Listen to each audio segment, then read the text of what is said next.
Liberace defined glitz and glamour. In his public life, he never exuded the aloof attitude typical of so many celebrities. When the stage lights dimmed and the curtain closed, however, Liberace was a man at war with himself. Here's his story.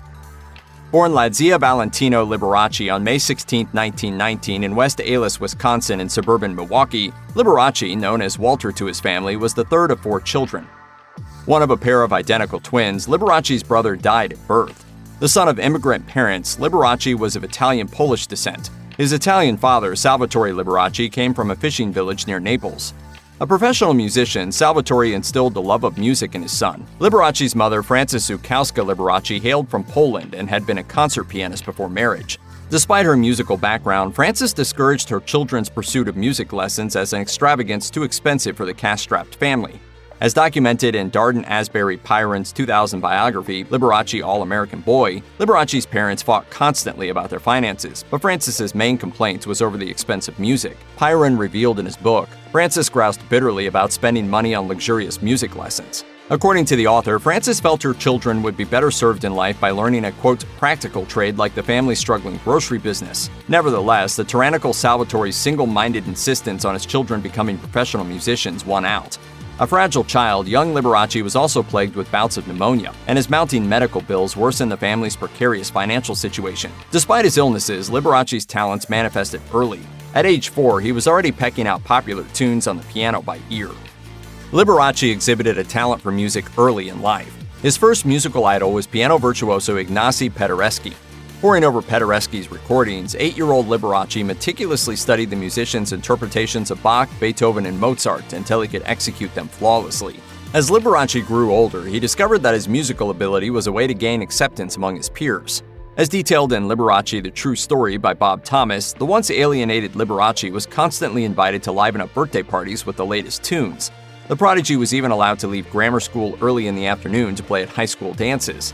Classical studies, recitals, and competitions ruled 14-year-old Liberace's days. His nights belonged to ragtime and honky-tonk music, which he played at Milwaukee roadhouses and bars. Hiding his lucrative night job from his parents, he would explain that he and his band were playing church socials. When Frances and Salvatore Liberace discovered what their underage son was really doing, they were livid. Caught up in a police raid of a men's fraternal organization party that included stag films and a stripper, an incensed Salvatore picked up his son at the police station and told him that he could no longer play at such unsavory venues. Nevertheless, Salvatore relented when he saw how much money his son was making. By age 16, Liberace was the family's main breadwinner. By 1945, Walter Liberace had gone from being a musical prodigy to a celebrity entertainer known for his pop sensibilities and flair for showmanship. Dropping his first name, he was billed simply as Liberace. Although classical music still held a place in his performances, he mixed it with an abundance of popular music. Liberace's florid style and engaging personality made the pianist perfect for television.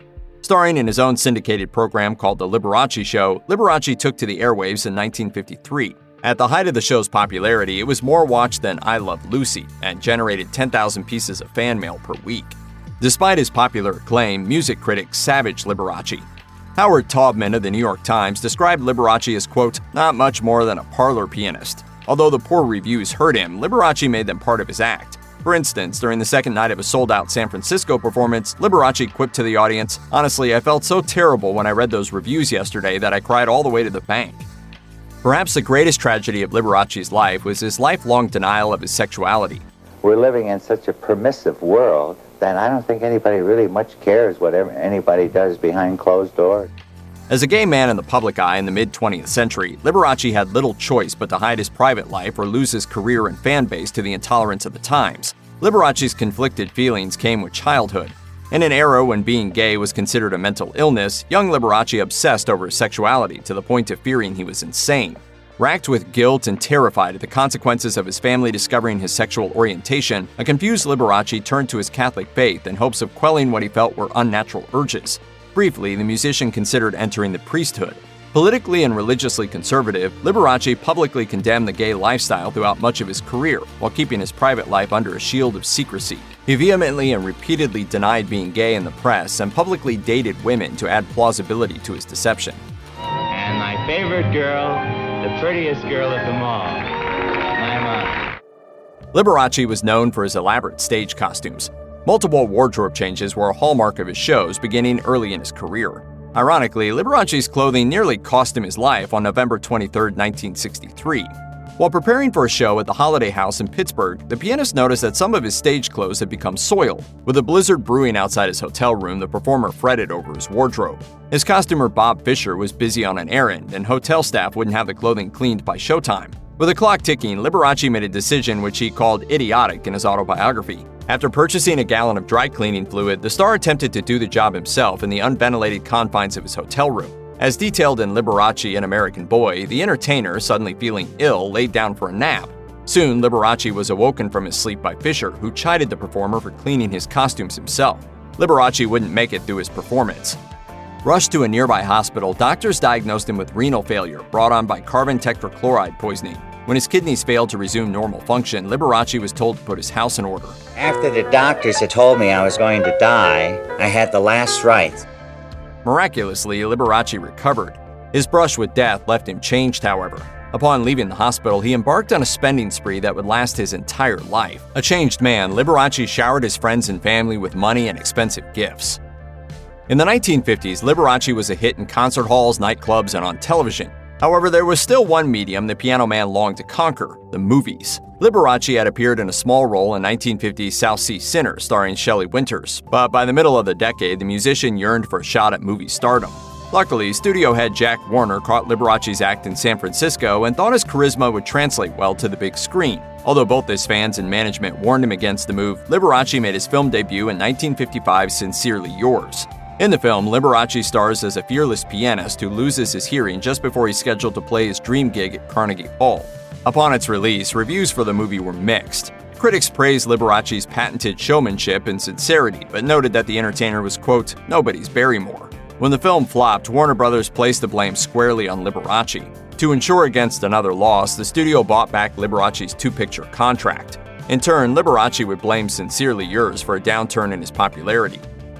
Liberace's life offstage was marked by an endless struggle to protect his privacy. Considering the social and legal ramifications of being a gay man in the public eye in conjunction with his dedication to his Catholic faith, Liberace vehemently insisted he was a heterosexual until his death in 1987.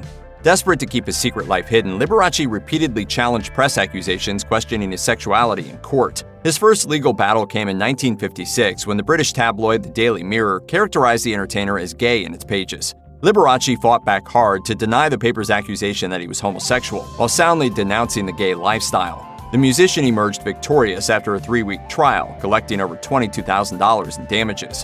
In 1957, the notorious gossip magazine Hollywood Confidential published a story alleging that Liberace made unwanted sexual advances on an unnamed male press agent. Liberace filed a $25 million libel suit against Confidential. The magazine finally settled with Liberace for $40,000, most of which the pianist donated to charity. Liberace fought his final legal battle just years before his death when a former employee and live-in lover attempted to sue the performer for palimony. In 1977, 18-year-old Scott Thorson met Liberace through dancer Bob Black, a friend of Liberace's Las Vegas show choreographer Ray Arnett. As Thorson writes in his 1988 book Behind the Candelabra, My Life with Liberace, the two established a rapport when Thorson, a former veterinarian's assistant, recommended a treatment for Liberace's aging and blind poodle. Later, the entertainer tearfully confided his loneliness and inability to trust anyone to him, and asked Thorson to work for him as a personal companion and assistant. He would also appear in Liberace's Vegas show, driving the performer on stage in a Rolls-Royce. Thorson alleges that he and Liberace embarked on a 5-year romantic relationship that Thorson assumed was monogamous. Describing the entertainer as both generous and controlling, he claims that Liberace encouraged him to get plastic surgery in an effort to mold him into a younger version of himself. According to Thorson, their relationship ended because of his drug use and Liberace's repeated infidelities. When Liberace fired him in 1982, Thorson filed a $13 million palimony suit, the first of its kind in United States history. Despite denying Thorson was his lover in court depositions and repeatedly declaring his heterosexuality, Liberace settled out of court with his former employee, awarding Thorson $75,000 in cash, 3 cars, and 2 dogs. By late 1986, there was no denying that Liberace was not a well man. Having lost considerable weight, the entertainer allayed the concerns of friends and acquaintances, claiming that he had overdone a watermelon diet. Throughout November of that year, he played Radio City Music Hall with the Rockettes in what would be his final concert performances. Although he publicly denied his sickness to the end, his declining health couldn't be ignored. He called Scott Thorson to inquire about his former lover's health, stopping short of admitting that he had contracted AIDS.